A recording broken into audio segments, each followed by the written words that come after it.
Primeira mulher negra eleita para a Câmara de Vitória, deputada estadual pelo PSOL. Mulher mais votada da história do Legislativo do Espírito Santo. A convidada de hoje é Camila Valadão. Eu sou Robson Maia e esse é o ES Brasil Entrevista.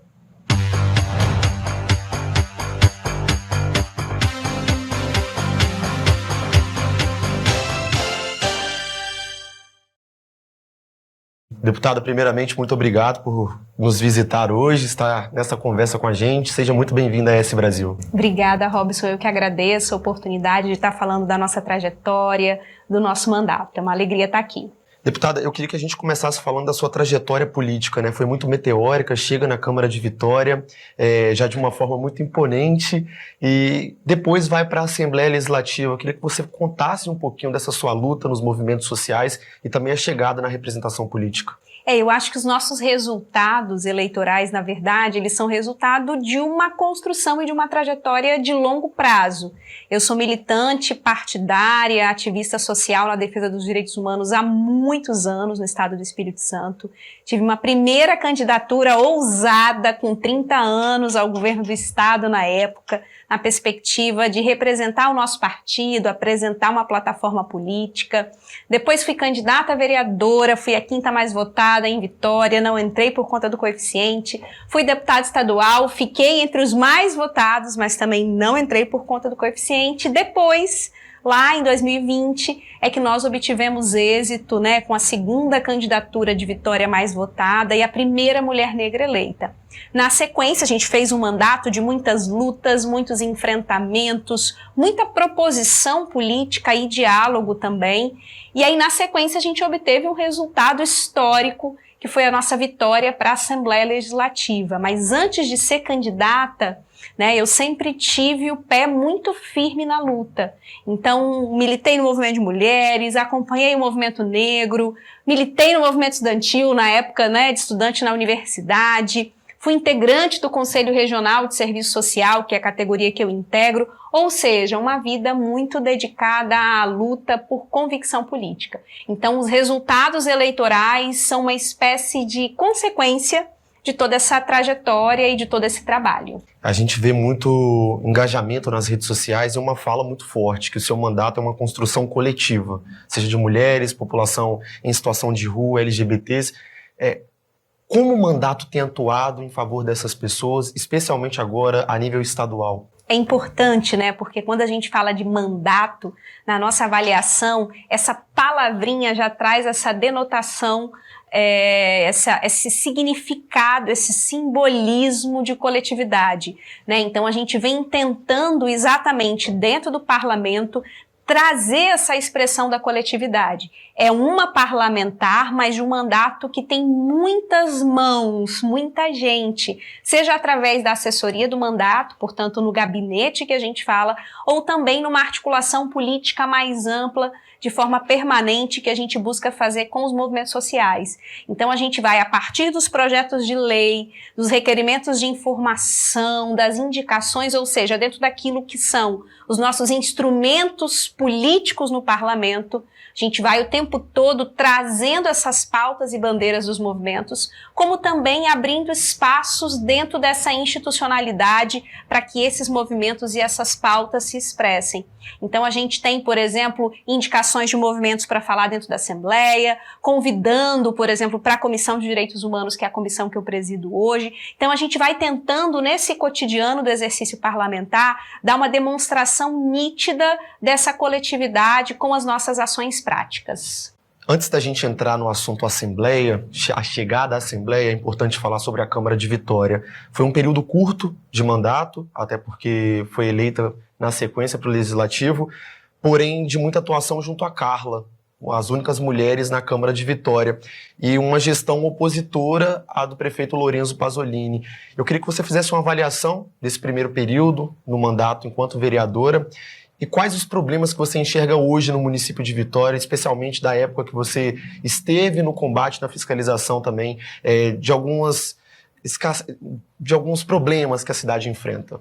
Excelente pergunta, Robson, porque assim, a minha passada pela Câmara de Vitória, ela foi rápida, mas ela foi intensa.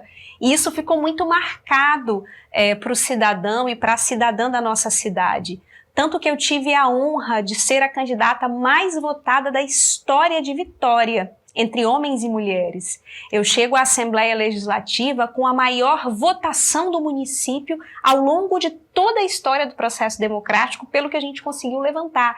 E isso é uma honra e um voto de confiança no nosso mandato e no trabalho que nós fizemos. A gente pautou um mandato sempre com coerência e com princípio político, ou seja, a gente chegou dentro da institucionalidade, ainda que manter o princípio e a coerência não fosse ali o caminho mais fácil, no sentido de que a gente tinha uma Câmara ligada ao prefeito, no sentido de que para levar as nossas bandeiras a gente tinha que sofrer muitos enfrentamentos, inclusive a violência política, mas a gente manteve essa postura e essa coerência.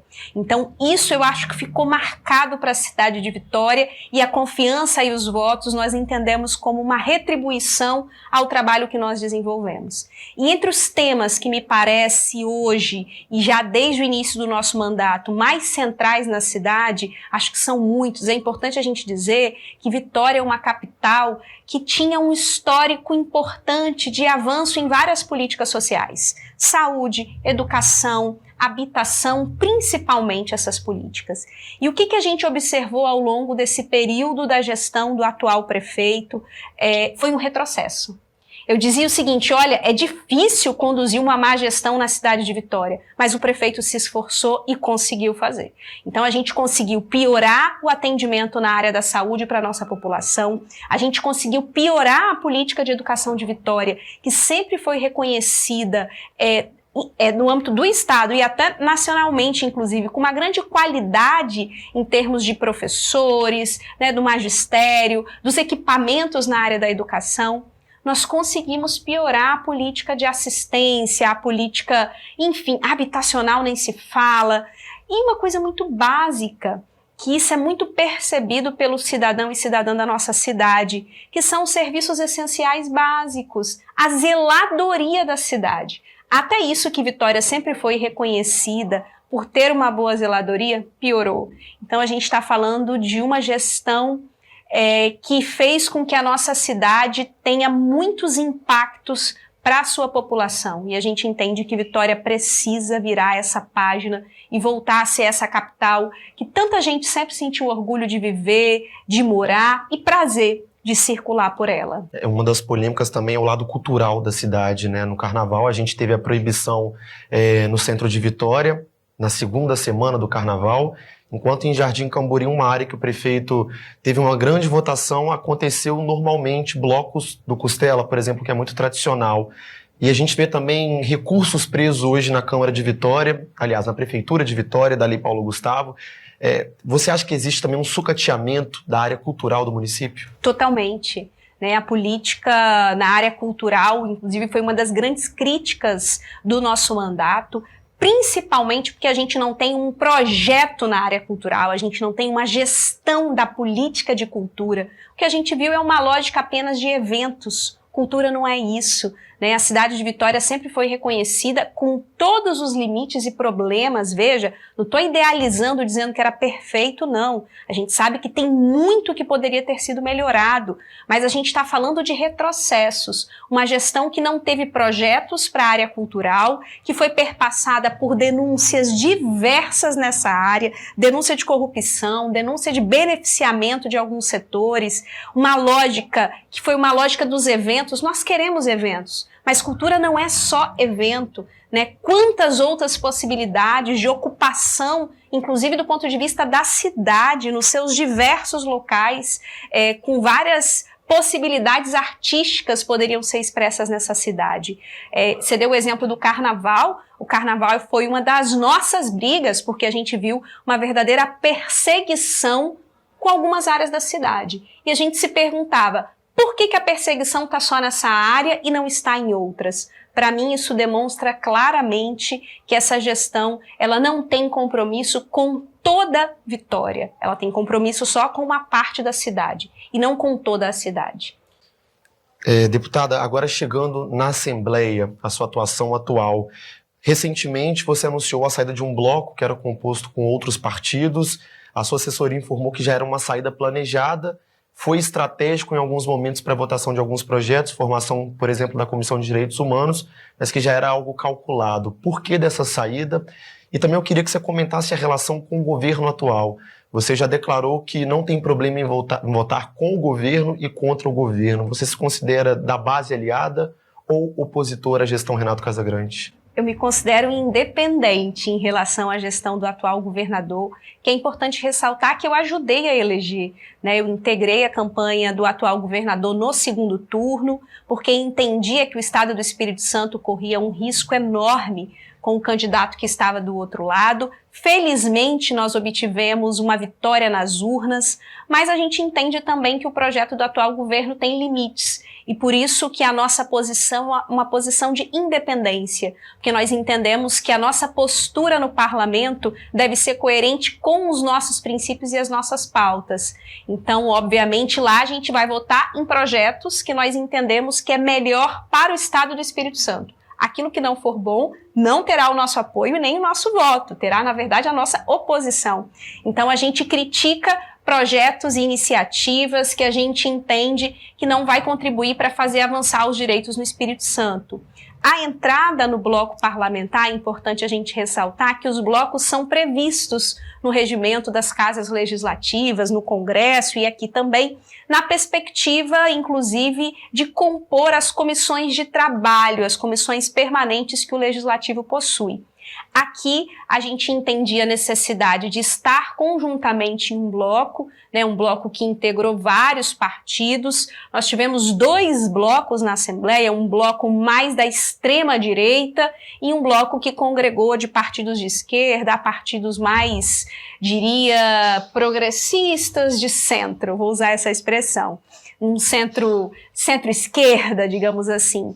Então, a gente integrou esse bloco para garantir a composição das comissões, né? E essa composição nos deu a presidência da Comissão de Direitos Humanos, que era um dos acordos que nós fizemos para poder integrar esse bloco. Findado esse período de composição, nós nos retiramos para ter mais independência política partidária e garantir também ao nosso partido internamente mais espaço. É importante a gente dizer que a Casa Legislativa tem um rito que tem a ver com essa representação.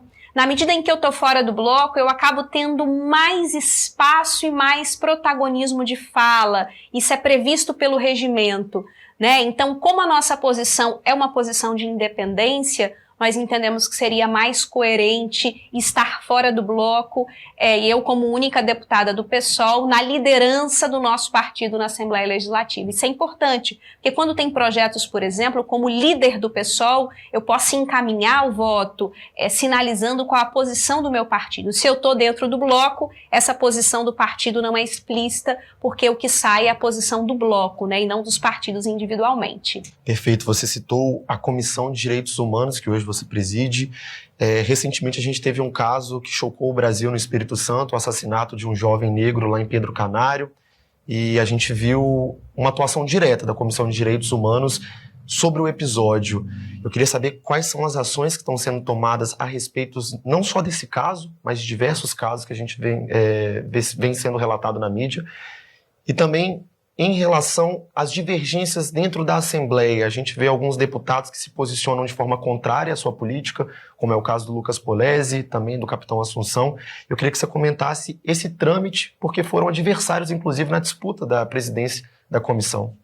O parlamento ele é esse espaço da pluralidade mesmo, né?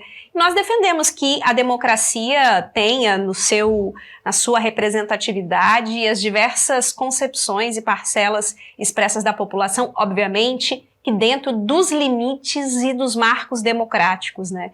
O parlamento ele precisa ser expressão daquilo que a nossa democracia avançou e não retroceder nessas concepções democráticas. Então, a Comissão de Direitos Humanos teve também no seu processo eleitoral esses embates que acontecem no Legislativo. Felizmente, nós saímos vitoriosas, né? Eu falo que nós, porque essa não foi uma vitória só minha, eu entendo como uma vitória do Estado do Espírito Santo, né? Porque imagina, ter pessoas que não defendem os direitos humanos na sua concepção à frente dessa comissão seria um retrocesso, né?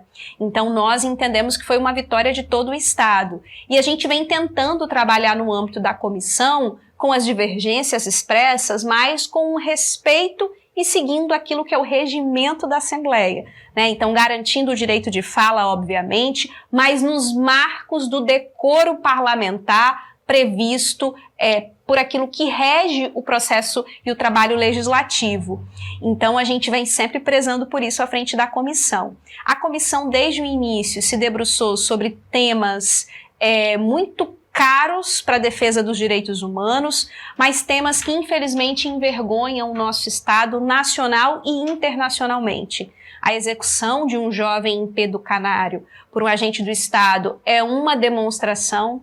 Junto com esse caso, infelizmente, nós tivemos vários outros. Nós atuamos, enquanto comissão, na perspectiva de criticar e denunciar esse tipo de atuação, dizendo que esse não é o modelo de polícia que nós defendemos, que essa não é a polícia prevista pelas normas brasileiras, inclusive, né? E a gente, inclusive, ressalta a necessidade do policiamento avançar para um policiamento de uma sociedade democrática, né? Essa lógica do combate da violência não tem que ser a lógica de uma polícia nos marcos da democracia. Então a gente fez essa denúncia, cobramos das autoridades policiais e demais autoridades a investigação e uma resposta firme para que isso não aconteça mais no nosso Estado, garantindo sempre o direito à defesa, ao contraditório, como nós prezamos em qualquer processo, mas dando uma resposta nítida para a sociedade, né, de que essa não é a nossa polícia que reivindicamos. Deputada, uma polêmica recente na Assembleia Legislativa é o ticket de alimentação para os deputados, aprovado no valor de R$ 1.800. Foi uma votação que pegou muita gente de surpresa. Você declarou que não sabia da votação do projeto, que foi agrupada em uma outra discussão. Eu queria que você reforçasse a sua posição em relação a esse auxílio que está sendo concedido e também se você está recebendo esse benefício na Assembleia Legislativa. Eu agradeço essa pergunta, porque eu considero a oportunidade de falar sobre isso mais amplamente e explicar, porque eu fui muito questionada acerca disso. Os deputados tinham feito uma sondagem inicial para saber quais eram favoráveis ou não à criação de um ticket para deputados. Nessa ocasião, eu tinha expresso minha posição dizendo que eu não sou favorável, que eu votava contrária, votaria de forma contrária, e essa não era uma posição só minha, individual, essa era uma posição política partidária. Ou seja, era um debate coletivo mais amplo. Nós entendemos que hoje o subsídio parlamentar, tudo que está colocado para o exercício parlamentar no Estado do Espírito Santo é suficiente. Nós achamos que não precisa ampliar benefícios para deputados. Inclusive, a Assembleia aprovou no ano passado, nós não estávamos lá ainda, reajustes escalonados para os deputados no Estado. Então, nós entendíamos que não era necessário garantir mais esse benefício, porque os que já estão são mais do que suficientes. Bom, expressamos essa nossa posição e fomos pegos de surpresa. Nós não sabíamos que o projeto do ticket seria votado naquele dia. Aí muita gente me perguntou, mas você não leu? Eu leio absolutamente tudo que está na pauta. Não estava na pauta. O que é estar na pauta? Quando a gente vai para uma sessão ordinária, existe lá na pauta todos os projetos que são votados. A gente acessa todos os projetos, a nossa assessoria lê, faz parecer, eu estudo tudo antes de votar. Esse projeto não estava na pauta. Para além de não estar na pauta, por vezes um projeto não está, mas ele pode ser incluído a partir de emenda. Foi assim que esse ticket foi aprovado, não tinha emenda escrita. As pessoas falam, mas Camila, você não leu a emenda? Não tinha emenda escrita, eu não li a emenda porque ela não estava. Entre vários pontos de pauta, o último da sessão era a criação da Comissão de Bem-Estar Animal, que é um projeto de resolução que a gente fala. E nesse projeto foi feita uma emenda oral, ou seja, sem estar escrita, que dizia o seguinte, a emenda oral: adiciono o benefício extensivo aos deputados. Na emenda oral, não foi mencionado a palavra ticket. Não foi mencionado que esse benefício estava sendo criado. Portanto, foi aprovado. A aprovação desse tipo de projeto não é nominal, que a gente fala, não é voto a voto, é quase que aclamação. Os deputados que aprovam permaneçam como estão. Aprovado. Eu estava entendendo o quê? Que estava sendo aprovado a Comissão de Bem-Estar Animal. O meu apoio era a Comissão de Bem-Estar Animal. Eu não tinha observado a emenda oral que tinha sido feita, porque ela não mencionou o ticket. Você está entendendo? Tanto que eu só fiquei sabendo da criação do ticket, isso foi na quarta-feira, na segunda-feira vi imprensa. Eu fiquei quando eu passei para minha assessoria, a primeira matéria que eu vi que abordou esse tema, eu falei, o que é isso? E a assessoria falou, não, a imprensa está dando errado, isso não aconteceu, não entrou na pauta. E aí a gente foi começar a ver a pauta, não tinha projeto, não tinha emenda. Gente, assiste o vídeo da sessão. Quando minha assessoria foi assistir o vídeo da sessão atentamente para entender, altera, não sei o que, pegar o regimento, era um jabuti, como a imprensa, inclusive, denunciou, né? É importante a gente falar disso porque eu disse publicamente que esse projeto não tinha o meu apoio e não requeri, não dei entrada no requerimento, porque isso é outra coisa, o projeto foi aprovado para requerimento, né? Quem quer, o deputado que quer receber o ticket, ele precisa protocolar um requerimento e nós não apresentamos o requerimento e não vamos requerer, porque nós entendemos que os deputados não precisam de mais esse subsídio. Respeito os deputados que entendem que devem receber, que é direito, há todo um debate comparando o legislativo com os demais poderes que tem, mas eu, Camila, não vou requerer. Perfeito.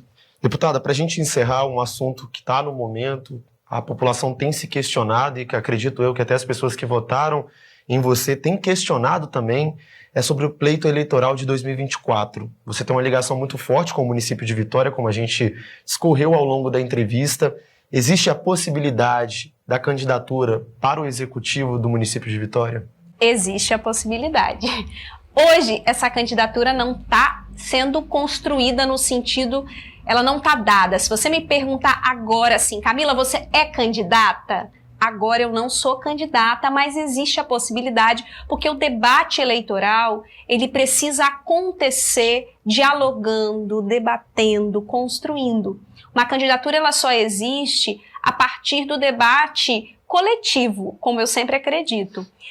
E por que eu falo que existe essa possibilidade? Porque nós obtivemos um resultado eleitoral muito importante na cidade de Vitória, com mais de 16 mil votos. As eleições passadas, elas dão para o nosso partido, para mim, a autoridade política de ser candidata na cidade de Vitória, embora o debate eleitoral não tenha que perpassar só por isso, né? Ou seja, a cidade confia na gente para isso e a gente quer seguir debatendo com outras forças políticas como que nós podemos nos apresentar no sentido de fazer a cidade avançar. Vitória merece mais. Né? E aí eu tenho certeza que nós, inclusive, temos mais condições de garantir aquilo que a cidade precisa, pela sensibilidade com essa cidade, por ter vivido enquanto vereadora a dor e o sofrimento da população, por ter rodado muito a cidade de Vitória, os equipamentos públicos, ter dialogado muito com servidores públicos, ou seja, a gente sai do parlamento conhecendo muito bem o que é a cidade de Vitória e com condições de apresentar um melhor projeto político. Mas nós queremos debater, queremos dialogar. Muitas pessoas me pedem, sai candidata, por favor, venha candidata. E a gente fala, a gente quer debater e a gente quer conversar e é isso que a gente vai fazer no próximo período. Nesse momento eu estou muito preocupada em fazer um bom mandato na Assembleia. Foi muito voto, muita confiança na gente e eu quero fazer um excelente mandato. Em virtude da confiança que foi dada pela população. Então, por hora, eu vou ser uma excelente deputada, seguindo, obviamente, acompanhando a cidade de Vitória, que o nosso compromisso é também com essa cidade, para que ela avance, e depois a gente vai pensar, conversando com muita gente, se essa candidatura vai se concretizar na capital. Perfeito, deputada. Muito obrigado por ter topado essa conversa com a gente. Sinta-se sempre bem-vinda aqui na ES Brasil. Eu que agradeço a oportunidade de falar da nossa trajetória, projetos, compartilhar esses temas polêmicos também, dizer que nós estamos à disposição de vocês sempre, né, e de todo cidadão e cidadã do nosso estado. Essa foi a conversa com a deputada Camila Valadão. Para essa e outras mais informações, você confere em esbrasil.com.br ou na nossa edição impressa em Revista ES Brasil.